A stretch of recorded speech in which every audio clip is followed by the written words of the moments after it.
Hi everyone. Today we're going to study Bernoulli's form of integration by parts. If u and v are functions of x, then Bernoulli's form of integration by parts formula is the integral of u dv equals u times v minus u prime times v sub 1 plus u double prime times v sub 2 minus u triple prime times v sub 3 plus u 4 primes times v sub 4 minus and so on, where u prime, u double prime, u triple prime, u 4 primes are successive differentiation of the function u. V sub 1, V sub 2, V sub 3, V sub 4 are successive integration of the function v. Take note also about these alternating signs. The first pair of product here is positive, then negative, positive, negative, positive, negative, and so on. Here are some notes. Number 1, u must be an algebraic function such that successive differentiation would result to 0. Second, dv must be trigonometric or exponential function. We follow the principle of Eilate presented in the previous video. Let us see example 1. Evaluate the integral of x squared times e raised to ax dx. Our u here is the x squared and dv equals the e raised to ax dx. For our first step, we're going to differentiate u successively till the derivative becomes 0. So we have here u prime, or the first derivative, equals 2x.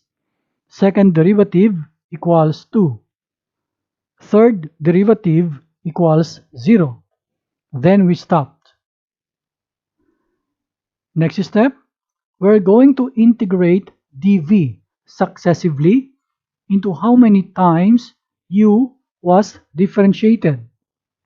We can see here that we reach third derivative till it becomes 0.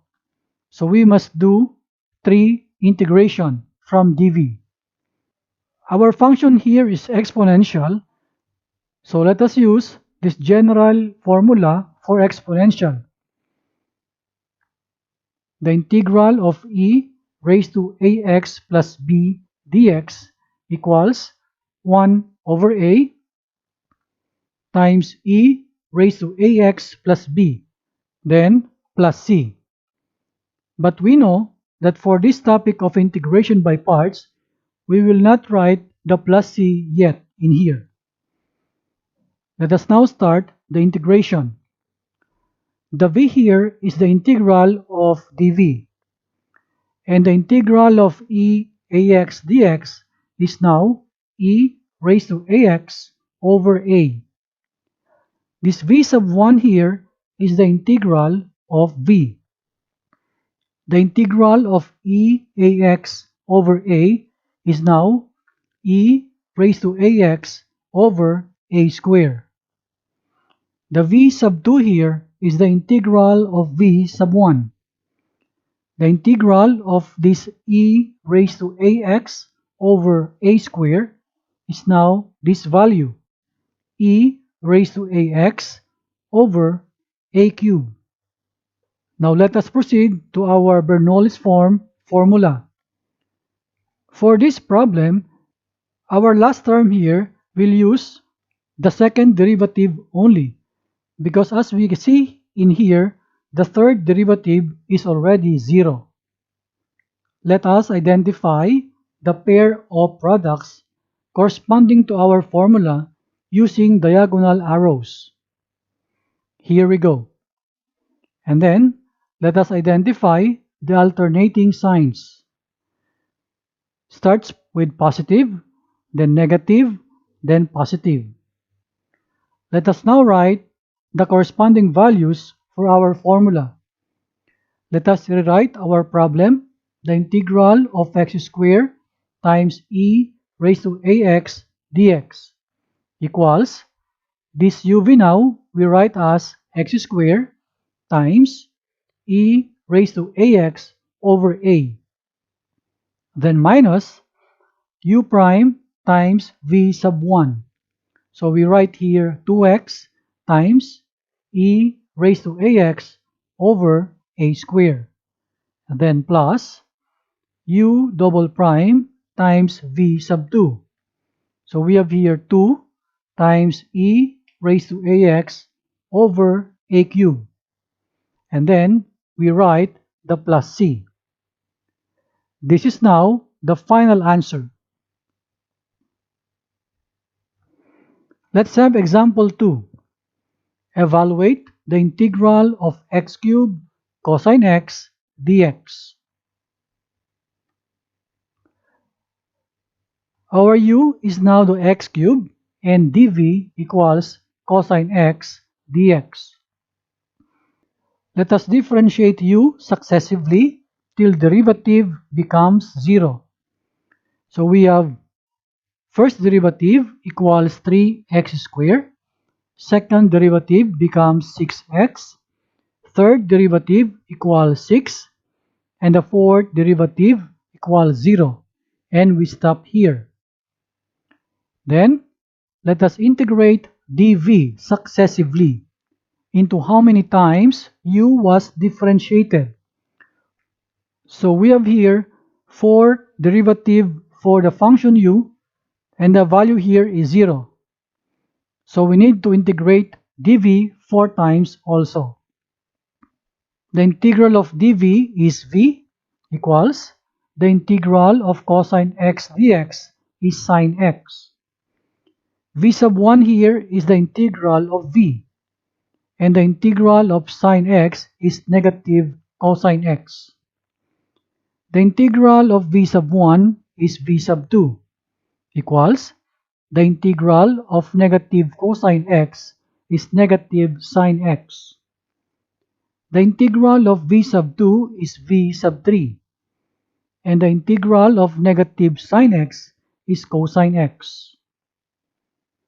Let us now write the formula of Bernoulli's form. In here, in our last term, we have the third derivative only, because we see in this column that the fourth derivative is already 0. Now let us identify the pair of products here using an arrow. So here we go. And then we put our mark for alternating signs. Let us now write the corresponding values for Bernoulli's formula. Again, our problem is the integral of x cubed cosine x dx equals, the uv is here, so we write here x cubed times sine x minus u prime times v sub 1. So we have 3x squared times negative cosine x, then plus u double prime times v sub 2. So we have 6x times negative sine x, then minus the third derivative times v sub 3. We have 6 times cosine x. Let us simplify further by simplifying the signs of some of the terms. So we have this x cubed sine x will be same. This negative and negative becomes positive. This positive and negative is negative here, and the negative sign will just copy here. And we add the plus c. This is now the final answer. I hope you learned something from this video. See you again next time.